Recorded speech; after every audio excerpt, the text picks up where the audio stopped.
Shalom. This is Parshas Vayachi, the ger in every parsha. 96:2.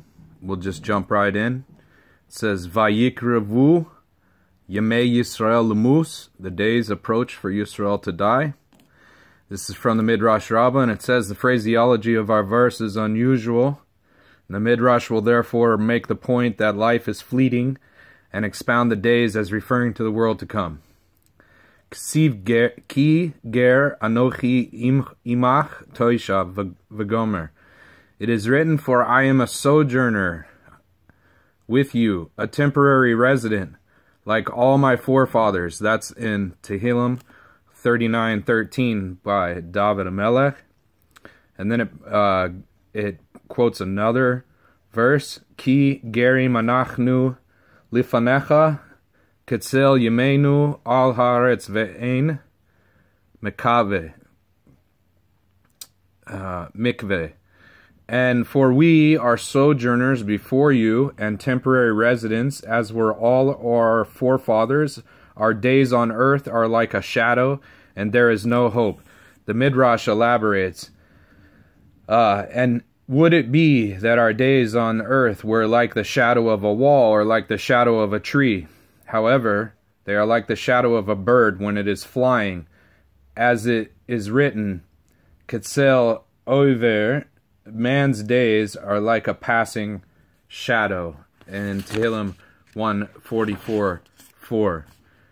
And the Midrash continues, expounding the pasuk from Divrei Yamim. That pasuk from Divrei Yamim was Divrei Yamim 29:15, and it says, and there is no hope, intimates, and there is no one who hopes that he will not die. For all, even the greatest of men, know and state aloud that they will die. Thus Abraham said, I go childless. Yitzchak said, I will bless you in the presence of Hashem before my death. And even Yaakov said, I will lie down with my fathers. But where did Yaakov acknowledge the inevitability of his death? Only when he was nearing the time to die. So this, the Midrash is making a very profound idea. And basically in Bereshis, we kind of started out with this idea. It's interesting, the Kabbalistic idea that the beginning is wedged in the end and the end is wedged in the beginning. In the beginning of Bereshis, we started with the first three letters, and that all of creation is basically a stranger with God.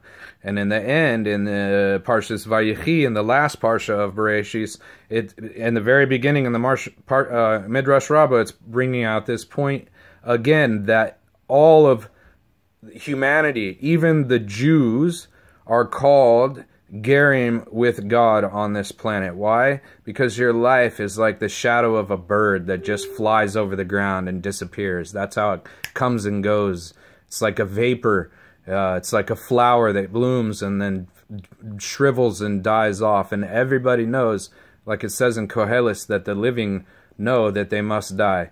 So you don't really own anything in this world. You're just holding it for God, and you're taking care of it. But at the end of the day, you're not even going to take your socks with you. You don't take any piece of land with you. You might be able to give it to your children to inherit if they're good stewards to it and they don't lose it, or somebody else takes it, or so on and so forth. There's a myriad of things that can happen to your possessions. You're not taking any of them with you. You're holding on to them for a moment, just a blink of an eye. And they're really God's. The earth is God's. The cattle on 1,000 hills are God's. Everything is God's. And that's what it's saying in Divrei Yamim, is that basically we give to Him what is already His. So this idea puts you in a ger's mindset to where you're transient and you're just a stranger in this world.